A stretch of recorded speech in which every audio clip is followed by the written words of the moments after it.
está conosco Orson Peter Carrara para responder alguns questionamentos sobre por que sofremos. No Momento Espírita, veremos a mensagem Um Anjo Partiu.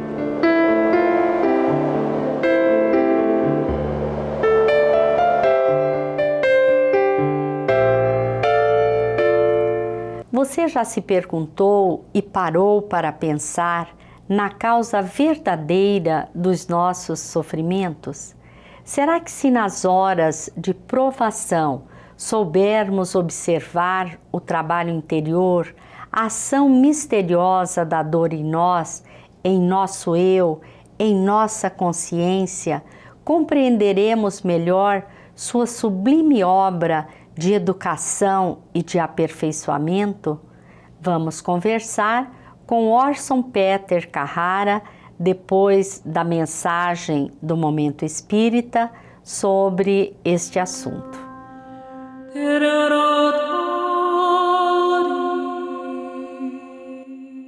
Foi aos 11 meses que os pais observaram que algo não estava muito bem com a pequena Luana. Com pouco mais de um ano, ela passou a ser atendida pelo setor de transplante de medula óssea e os diagnósticos foram os mais diversos. Nenhum muito preciso, porque os sintomas eram incomuns. Ela recebeu transplante de medula. O sucesso inicial que deu esperanças e fez sorrir toda a família, logo se desvaneceria. A síndrome que apresentou, extremamente rara, foi se revelando quase insana. Os sangramentos intestinais levaram a muitas internações, a cauterizações por endoscopia, a transfusões inúmeras. Chegou a fazer 4 em um único dia. Tentou-se cirurgia no olho direito, pois a visão foi ficando comprometida. A falta de irrigação na retina fez com que o resultado fosse o insucesso. Sua mãe a chamava meu pequeno ipê amarelo, que floria o seu jardim. Luana nunca reclamava de coisa alguma. Encontrou alegria em meio à dor. Sem visão, ela enxergava muito bem com suas mãos miúdas. Com a alma, via luz e vultos, o que lhe parecia extremamente suficiente para ser feliz. Rapidamente, ela ficou conhecida, conquistando médicos e enfermeiros. Não havia quem não a desejasse atender, sempre com um sorriso no rosto, mesmo entre procedimentos dolorosos que se faziam necessários. E logo, para amenizar tantas dores, mãe e filha criaram um código todo especial para se referirem às coisas do dia a dia. Um código ao qual o pessoal do hospital logo aderiu. Ver a pressão era fazer puff-puff. Auscultar o coração era ouvir o tum-tum. O catéter se chamava caninho. As transfusões eram o papá do caninho. E o clamp do caninho era o tic-tac que prendia o cabelo dele. E havia o Zé não quer, para os dias em que Luaninha dizia não, não e não. E a Maria Reina para os dias em que ela fazia um pouco de birra. Ela não chegou a completar 5 anos. Partiu tão docemente como chegara, sem aguardar o apagar das velhinhas do aniversário tão próximo. Na saudade, dias depois, escreveu-lhe a mãe: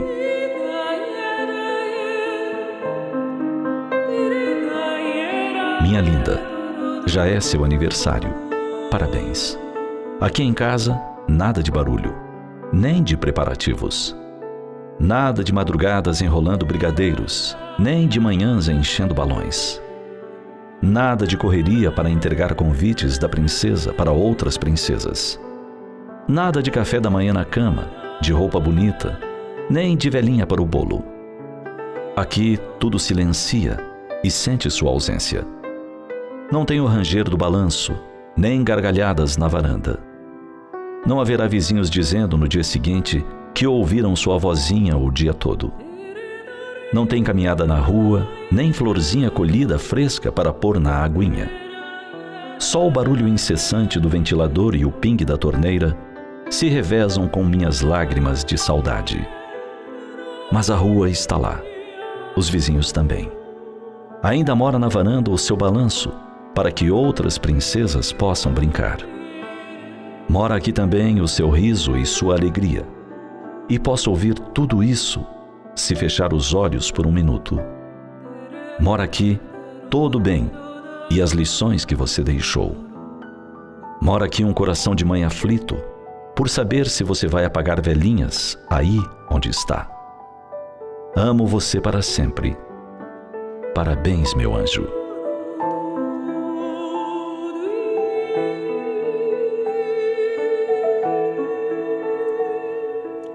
Um anjo partiu é o título desta mensagem que está no CD número 26. Este é um dos trabalhos realizados pela Federação Espírita do Paraná. Agora vamos conversar com Orson Peter Carrara, escritor e palestrante espírita da cidade de Matão. Orson, é uma satisfação muito grande para nós ter você neste programa. Muitos fatores nos causam sofrimentos. Uma das principais causas é a doença. Você poderia nos definir a doença? Pois é, as doenças, todas elas, são originárias da alma. Porque, na verdade, o corpo físico é um instrumento da alma. A alma utiliza o corpo físico durante um certo tempo para fazer os seus progressos e os seus aprendizados. A doença é uma desarmonia que existe entre esse mecanismo da alma de utilizar-se do seu instrumento físico, que é o corpo. É uma desarmonia interior causada pelas pressões internas. Aí estão incluídas, por exemplo, o medo, a timidez, a insegurança, os traumas, as angústias, etc., que se somam às pressões externas, o desemprego, a violência urbana, o trânsito, a dificuldade de relacionamento, etc. Então, essas pressões internas, somadas às expressões externas, se a pessoa não tiver um cabedal para enfrentamento disso, ela causa uma desarmonia que causa a doença. Porque, na verdade, quem fica alegre é a alma, quem fica triste é a alma, não é o corpo. O corpo é um instrumento. Então, todas as doenças são originárias da nossa maneira de entender e de administrar, de enfrentar as dificuldades. Porque as doenças decorrentes das imperfeições da matéria, a medicina cuida e cura. E se não cura ainda, está pesquisando para curar. Mas se a minha dor nas costas, se a minha alergia, se a minha insônia e outros problemas decorrentes que causam uma sensação física ruim for decorrente de um perdão que eu não consigo dar, for decorrente de um medo que eu trago, de um trauma, enquanto eu não melhorar o meu comportamento, não administrar isso, eu continuarei doente. Porque os remédios, os tratamentos vão amenizar os males. Mas é preciso que a alma renove os seus padrões mentais para encontrar-se melhor. Nós vemos que todas as pessoas passam por essas situações de estresse, de conflitos a que você referiu. Mas alguns têm determinadas doenças e outros não. O que é que nos predispõe a determinada doença? Pois é, essa é uma pergunta muito interessante, porque se entrar uma corrente de ar frio aqui neste ambiente, por exemplo, inesperadamente, as pessoas que estão aqui ou dentro de uma casa, numa escola, muitas poderão desenvolver uma infecção de garganta, outras uma infecção de ouvido, outras poderão desenvolver uma pneumonia até, e outras vão apenas dar um espirro e não acontece nada. Por quê? Por que essas reações são diferentes? É fácil de responder, muitas pessoas diriam. Alta imunidade imunológica. É verdade. O exercício físico, alimentação saudável, cuidado com a saúde, garante uma imunidade alta.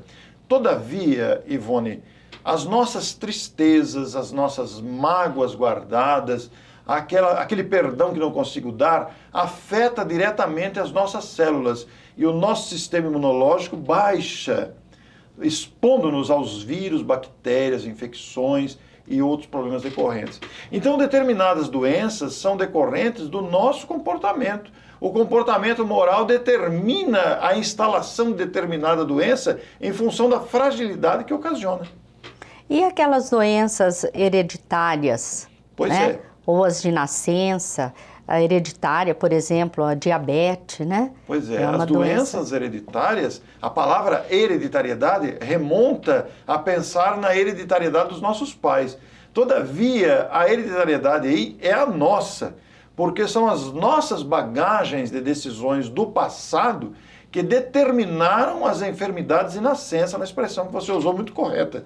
Porque a criatura já nasce com a doença, por exemplo, e às vezes passa a vida inteira tratando sem conseguir curar-se.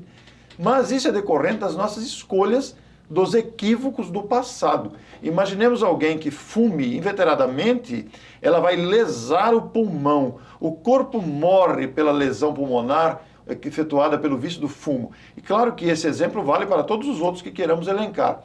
O perispírito absorve a lesão do pulmão. E quando a futura mãe, o espírito vai reencarnar, a futura mãe engravida, o perispírito transmite para o futuro corpinho informação a lesão que está no perispírito. E o bebê nasce com asma, por exemplo. São as doenças de nascença da nossa hereditariedade.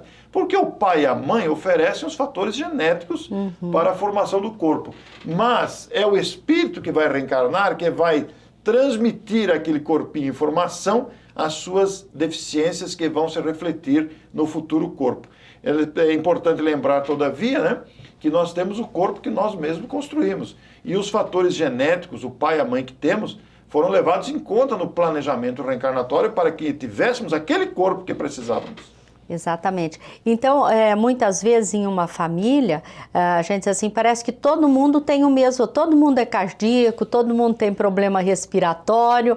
A que se deve isso? É uma afinidade nessas escolhas do passado? É muito interessante pensar nesse aspecto, que às vezes um grupo de espíritos se reúnem apresentando sintomas semelhantes. Normalmente é um grupo de espíritos ligados pelos mesmos equívocos, né, que agora renascem com esta prova ou expiação decorrente dos equívocos do passado e que tem que lidar com isso. E é interessante porque essa abertura que você dá não se refere apenas às doenças. Às vezes existem grupos de espíritos ligados à política, às indústrias, ao comércio, à arte. É muito interessante pensar nisso. A afinidade é a palavra certa. Afinidade, né? Até porque existe um planejamento da família na qual nós vamos reencarnar. E a afinidade até nos desajustes, né? Nos desajustes. Imagine você um grupo de espíritos que usou mal a inteligência para perpetrar o crime, para a corrupção, voltarão juntos para reparar esses equívocos também.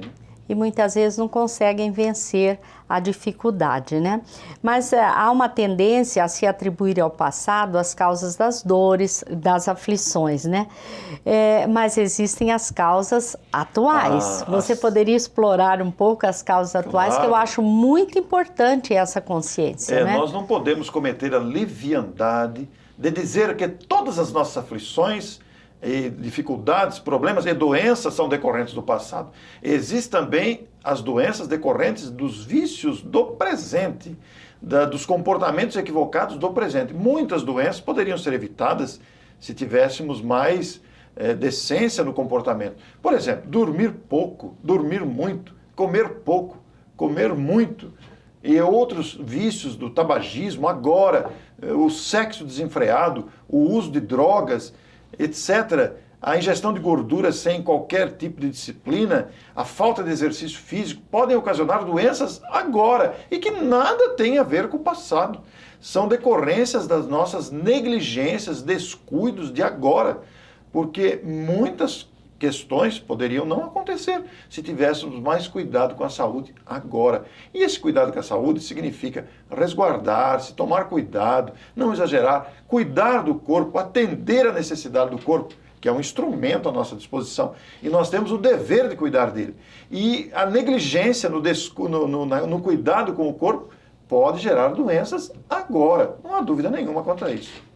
Por isso a importância, né, do trabalho do Espírito Joana de Ângeles, através de Divaldo, né, na série psicológica, nos falando da importância do autoconhecimento. Né? O autoconhecimento é o grande segredo para esta harmonia, para alcançar-se essa sensação ou esta maturidade emocional diante dos desafios, né? Porque a gente precisa se descobrir, fazer aquela viagem interior para saber o que é que eu gosto, o que que me desgosta, o que me irrita, o que me faz ficar entusiasmado, o que me dá alegria. Como que eu sou diante de certas ofensas, diante de certas adversidades? Como são as minhas reações? Então, esses detalhes são de máxima importância. E Joana é mestra no explorar desses assuntos que nos ajudam a vencer essas limitações. E a dor, a doença tem exatamente essa função, né? Porque nós nos damos conta de como poderíamos ter evitado. Por mais paradoxal que possa parecer, Ivone, muitas vezes a presença da doença é altamente terapêutica. Porque a doença às vezes coloca um freio na nossa maneira de agir e de se comportar perante a vida, né? A finalidade da doença, aliás, poderíamos citar até finalidades, é nos educar, porque a presença da doença nos faz refletir, pensar como estamos conduzindo a nossa vida, nos recolocar nos trilhos da existência, porque muitos de nós somos distraídos e estamos caminhando e começamos a andar por desvios, desviando a programação reencarnatória, o compromisso que trazemos. Muitos de nós ainda estamos equivocados, achando que a reencarnação é turismo, e não é. A reencarnação, a vinda à Terra, num corpo de carne, tem uma finalidade progressista. Nós temos aqui o compromisso com o próprio aprimoramento. Então a doença, às vezes, vem para colocar a gente no trilho de novo. Ela tem uma função educativa, a doença ou a dor, né? Orson, existem pessoas que são muito pessimistas. O pensamento influencia na nossa saúde? Perfeitamente. O pensamento tem um poder muito grande sobre o nosso equilíbrio orgânico, né? Voltando ainda à questão dos vícios, existem os vícios físicos, como a ingestão de alimentos, de drogas, etc., mas existem os vícios mentais. Aqui nós adentramos esse assunto que você aborda agora. Porque imagine uma pessoa sempre pessimista, imagine uma pessoa viciada em reclamar, imagine uma pessoa saturada da maledicência, ou da reclamação e da revolta. Isto vai desarmonizar o equilíbrio físico do corpo, causando doenças. Então também existem os vícios mentais. Se somos daquelas pessoas habituadas, por exemplo, a falar palavrão, nós temos que alterar esse comportamento, até no nosso linguajar. Se somos criaturas habituadas à tristeza, é preciso recuperar a alegria de viver, especialmente observando a gratidão. Quando nos sentirmos abraçados pelo pessimismo, quando a gente sentir que a tristeza está subindo pelas pernas, e quando sentir que o abatimento é hora de dar um basta, erguer a cabeça com a coragem, a alegria de viver e a gratidão. Eu gosto muito dessas três virtudes, coragem, alegria de viver e gratidão, porque elas fazem-nos perceber o sentido da vida, que é um sentido de felicidade. Porque os vícios exercem, os vícios mentais, da tristeza, da revolta, da maledicência, do pessimismo, exercem um poder muito grande sobre a saúde. É preciso que quando alguém indague a gente, como que você está? Eu estou ótimo, apesar das dificuldades que estou enfrentando. Isso é uma mensagem muito positiva para o corpo. Não nos deixarmos abater assim com tanta facilidade. Na verdade, se você se lembrar do que disse o Espírito Lázaro em O Evangelho segundo o Espiritismo, naquela mensagem titulada O Dever, Lázaro cita que o dever é obrigação moral para conosco e para com o próximo. Bom, se nós pararmos apenas para conosco, nós temos o dever de nos levantar das nossas tristezas. Ao mesmo tempo que temos o dever de adquirir virtudes, temos o dever de crescer intelectualmente, mas também o dever de nos levantarmos diante das adversidades para não nos deixarmos abater com tanta facilidade, porque aí geraremos doenças. E nós poderíamos dizer que uma terapia eficiente para tudo isso seria a ocupação? Não há dúvida disso, Ivone. A terapia ideal para as nossas dificuldades e aflições é nos ocupar. É claro que em determinado período da vida poderemos buscar ajuda profissional, a terapia psicológica é de muita validade, poderemos buscar o atendimento fraterno no centro espírita, se não formos espíritas, procuraremos o líder da religião que optamos. Às vezes a medicação, né? A medicação também é útil, ela tem uma finalidade, mas ocupar a mente com atividades úteis. Os espíritos ensinaram que toda atividade útil é trabalho. O trabalho não necessariamente precisa ser remunerado, mas a ocupação com atividades que façam o nosso progresso. Ora, em outras palavras, isso significa fazer pesquisas, estudar, tentar entender certas coisas que ainda temos dificuldade, voltar a estudar se for preciso, ocupar-nos com flores, com animais, atividades úteis e, especialmente, sem dúvida, envolvermos-nos em atividades humanitárias que promovem a caridade e o amor ao próximo, porque a ocupação, ocupando a mente, nós não daremos guarida aos pensamentos maledicentes, aos pensamentos destruidores da nossa paz. Todos nós estamos submetidos à lei do progresso. Para progredir, nós temos que passar pelo sofrimento, Orson? Não necessariamente temos que passar pelo sofrimento.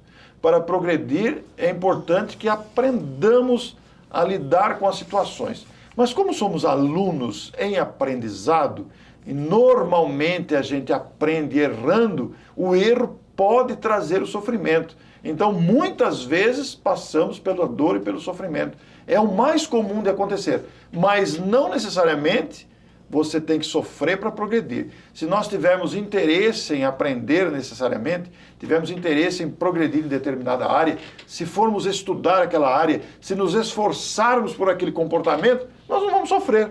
Nós vamos encarar aquilo como algo natural, apesar de outras pessoas acharem que a gente está sofrendo. Então, é uma questão de foco, de visão, de decisão, de realmente buscarmos o objetivo final. Orson, nós usamos muitos paliativos, né? Remédio para tirar dor de cabeça, remédio para nos tranquilizarmos, né? Mas nós sabemos que esses medicamentos, eles não promovem a nossa cura real. Como que se dá a cura real das doenças? Pois é, os medicamentos eles fazem uma cura temporária. A cura real está na mudança de comportamento. Porque o Evangelho de Jesus é o maior compêndio médico já oferecido à humanidade, recomendando para todos os males um único remédio: fazer ao próximo o que queríamos que o próximo nos fizesse. Isso significa o amor. Foi por isso que Jesus trouxe o Evangelho, se fez portador desta mensagem. O Dr. Décio Iandoli Jr., médico espírita, diz que somos a única fonte dos nossos sofrimentos. Na melhora moral está a solução de todas as nossas dores e doenças. A cura real está na mudança de comportamento. Em outras palavras, esmiuçando isso, significa olharmos a vida com alegria, agirmos com bondade, cultivarmos a gratidão e especialmente nos vermos como irmãos uns dos outros. Isso vai gerar um quadro, Ivone, de resignação diante das leis de Deus, de aceitação das adversidades como degraus de aprendizado, para nunca nos esquecermos que Deus nunca abandona seus filhos. Deus é Pai, é amor. Basta que nos pautemos nesse sentido de entender que a vida tem uma finalidade de progresso e estaremos sempre com saúde. Embora possamos ter uma dor ou outra, mas essa dor não nos gerará revolta, não nos fará tristes e especialmente nos despertará para a alegria de viver. Então, a cura real está na melhora moral. Orson, nós queremos agradecer a sua participação, desejamos tê-lo conosco em outras oportunidades. Muito obrigado, Ivone. Queremos agradecer a todos vocês que estiveram conosco. Lembramos que este programa e outros programas também poderão ser vistos no site amemmaringá.com.br. Estejam conosco no próximo programa e muita paz a todos.